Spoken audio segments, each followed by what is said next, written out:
الحمد للہ رب العالمین والصلاة والسلام علی نبینا محمد وعلی آلہ وصحبہ اجمعین۔ جیسا کہ آپ جانتے ہیں کہ امام نووی رحمہ اللہ کی کتاب جو 40 احادیث کا مجموعہ ہے، روزانہ کی بنیاد پر اس کی مختصر ہم شرح کر رہے ہیں، اور آج اس حدیث کو ہم پڑھیں گے۔ وہ حدیث نمبر 26 ہے، جس میں ہر نیکی کو صدقہ کہا گیا ہے،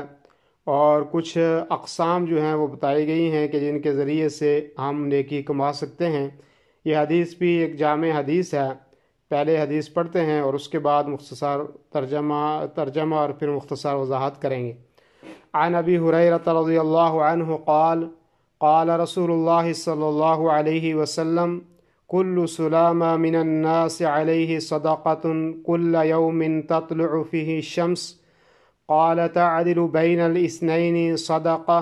وتعین الرجل فی دابته وتحمله علیها او ترفع له علیها متاعه صدقہ قال والکلمۃ الطیب صدقہ وكل خطوة تمشيها إلى الصلاة صدقة وتميت الأذى عن الطريق صدقة رواہ البخاری و مسلم۔ حضرت ابو ہریرہ رضی اللہ عنہ سے مروی ہے کہ نبی کریم صلی اللہ علیہ وسلم نے ارشاد فرمایا، ہر دن جس میں سورج نکلتا ہے انسان کے جسم کے ہر جوڑ پر صدقہ واجب ہوتا ہے۔ آپ علیہ الصلاۃ والسلام نے فرمایا، دو آدمیوں کے درمیان انصاف کرنا صدقہ ہے۔ پیدل کو اپنی سواری پر سوار کر لینا یا اس کا سامان اپنی سواری پر لاد لینا صدقہ ہے۔ اسی طرح آپ نے فرمایا، پاکیزہ کلام صدقہ ہے۔ نماز کے لیے اٹھنے والا ہر قدم صدقہ ہے۔ راستے سے تکلیف دہ چیز کو ہٹانا صدقہ ہے۔ اس سے بخاری اور مسلم نے روایت کیا ہے۔ یہ حدیث بھی جامع احادیث میں سے ہے، اور اس حدیث میں اس چیز کی وضاحت ہے کہ ہر صبح انسان کے بدن کے ہر جوڑ پر صدقہ واجب ہوتا ہے، اور پھر مختلف اعمال خیر اس صدقے کی ادائیگی کا ذریعہ ہوتے ہیں۔ اور صحیح مسلم میں اس میں تھوڑی سی زیادتی بھی ہے کہ اگر کوئی چاشت کے وقت میں 2 رکعت پڑھ لیتا ہے تو سمجھو کہ یہ ساری کی ساری بلائی ان کی طرف سے کافی ہو گئی۔ اور اسی طرح بدن کی ہڈیاں اور اس کے جوڑ اللہ کی عظیم نعمتیں ہیں، اور ان نعمتوں کا شکریہ یہ ہے کہ ہر جوڑ پر ایک صدقہ واجب ہوتا ہے۔ اور اسی طرح آپ علیہ الصلاۃ والسلام نے اس حدیث میں آگے جس چیز کی وضاحت کی وہ یہ ہے کہ اگر 2 آدمیوں کے درمیان اختلاف ہو جاتا ہے تو ان 2 آدمیوں کے درمیان انصاف کو، عدل کو قائم کرنا، ان دونوں کے درمیان صلح کروا دینا، یہ بھی صدقہ ہے۔ اور اللہ رب العالمین نے قرآن مقدس کے اندر فرمایا، فاتقوا اللہ واصلحوا ذات بینکم، کہ لوگوں تم اللہ سے ڈرو اور اپنے باہمی تعلقات کی اصلاح کرو، یعنی آپس میں صلح کرو۔ یہ بہت بڑی اہمیت کی بات ہے کہ 2 مسلمان اگر جھگڑ جائیں تو ان کے درمیان صلح کی جائے۔ اور ہمارے معاشرے میں آپ دیکھتے ہیں کہ اگر 2 آدمیوں کے درمیان اختلاف ہو گیا ہے تو اس اختلاف کو اتنا مزید طول دیں گے کہ جس کی صلح ممکن ہو جائے گی، پھر اس کی پارٹیوں کے لیول پر، قومیت کے لیول پر، اور جماعت اور مسالک کے لیول کے اوپر ان اختلاف کو مزید بڑھایا جاتا ہے، ان کو طول دیا جاتا ہے، جبکہ یہ بات انتہائی غلط قسم کی بات ہے۔ صلح کرانے کا اللہ نے فرمایا، اس کے رسول نے فرمایا کہ صلح سب سے بہترین عمل ہے، اور آپ نے ان دونوں کے درمیان صلح کرانے کو صدقہ فرمایا۔ اور اللہ نے اس کی طرف بھی ہماری رہنمائی فرمائی کہ مومنوں کے درمیان صلح ضروری ہے، اور یہ فرض بنتا ہے ہم لوگوں کا کہ ہم ان کے اختلافات کو ختم کریں۔ اور اس کی راہ میں اگر ہمیں اپنا مال بھی لگانا پڑے، دولت بھی لگانی پڑے، اپنی شہرت اور جو کچھ ہمارے پاس ہے وہ اگر لگا کے ہم کسی کے درمیان صلح کروا سکتے ہیں تو یہ سب سے بڑا صدقہ اور سب سے بڑا عظیم عمل ہے، کیونکہ باہمی اختلافات جو ہیں وہ معاشرے کے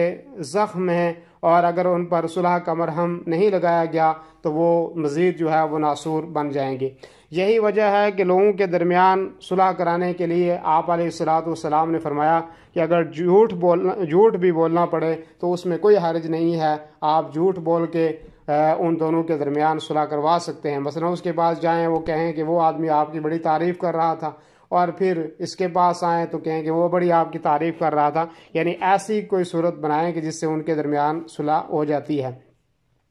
اسی طریقے سے اس حدیث میں مسلمانوں کو باہمی تعاون کی فضا بنانے کی ترغیب دی گئی ہے، اور آپس میں حسن سلوک اور بھائی چارگی کے معاملے کو فروغ دینے کی حوصلہ افزائی کی گئی ہے۔ اور یہ بھی اس حدیث کے اندر فرمایا کہ پاکیزہ بات کہنا، والکلمۃ الطیبہ صدقہ، کہ اچھی بات کہنا یہ بھی صدقہ ہے، اور فرمایا کہ سبحان اللہ پڑھنا، الحمدللہ کہنا، اور اسی طریقے سے اللہ اکبر اور لا الہ الا اللہ کہنا یہ بھی صدقہ ہے۔ اور اسی طرح فرمایا کہ دعوت اللہ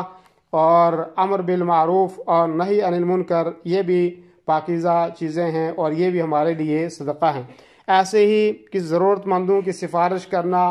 حق گوئی کو بیان کرنا، باہمی اصلاح پیدا کرنا، الفت و محبت لوگوں کے درمیان پیدا کرنا، اچھی بات کہنا یہ بھی صدقہ ہے۔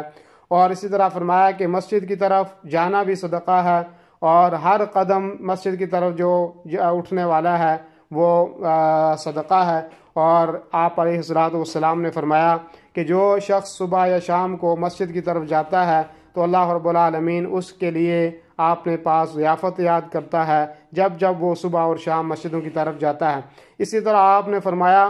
کہ میں تم کو ایسا عمل نہ بتاؤں کہ جس سے اللہ رب العالمین خطائیں مٹاتا ہے اور درجات کو بلند کرتا ہے۔ صحابہ کرام رضوان اللہ علیہم اجمعین نے فرمایا کہ بے شک اللہ کے رسول ہمیں ایسا عمل آپ ضرور بتائیں۔ تو آپ نے فرمایا کہ شاق گزرنے کے باوجود، مشقت کے باوجود وضو کرنا، اور مسجدوں کی طرف زیادہ سے زیادہ جو ہے وہ چلنا، اور ایک نماز کے بعد دوسری نماز کا انتظار کرنا۔ فرمایا یہی رباط ہے، مسلم شریف کی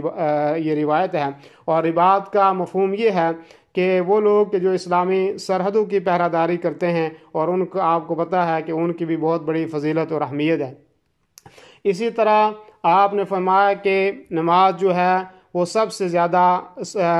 نماز کا سب سے زیادہ ثواب اس شخص کو حاصل ہوتا ہے جو سب سے زیادہ گویا کہ دور سے چل کے آتا ہے، اور پھر اس کے بعد جو اس سے کم، اور پھر اس کے بعد جو اس سے کم چل کے آتا ہے۔ اسی طرح اس روایت میں اس چیز کی بھی وضاحت کی گئی کہ راستے سے تکلیف دہ چیز کا ہٹانا یہ بھی صدقہ ہے، اور اس کی مختلف صورتیں ہو سکتی ہیں۔ کوئی پتھر ہے راستے کے اندر، اس کو ہٹا دیا، کوئی ٹہنی ہے راستے میں جو تکلیف دے رہی ہے اس کو ہٹا دیا، کوئی شیشہ پڑا ہوا ہے، کوئی گندگی پڑی ہوئی ہے، کوئی آج کل کے دور میں بوتلیں پڑی ہوئی ہیں، یا کوئی اور چیز وہاں پہ پڑی ہوئی ہے، جیسے نالیاں ہیں گندی ہیں، ان میں لفافے پڑے ہوئے ہیں، یا پانی جو ہے ان میں رک رہا ہے، گندگی ہے، تو ان چیزوں کو ہٹانا، ان کی صفائی اور ستھرائی کر دینا، فرمایا یہ بھی بہت بڑا صدقہ ہے۔ اور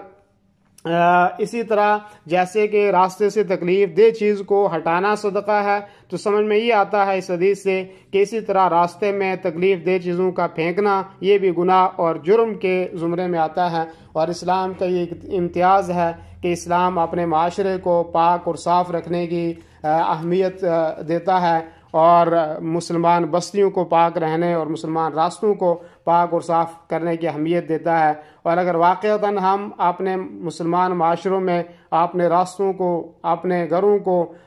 پاک اور صاف رکھیں تو ہماری بستیاں جو ہیں وہ نمایاں بستیاں بن سکتی ہیں۔ یہ آج کی حدیث تھی۔ اللہ رب العالمین ہمیں عمل کی توفیق عطا فرمائے، اور اللہ رب العالمین ہمیں وہ اعمال کرنے کی توفیق عطا فرمائے جو ہمارے لیے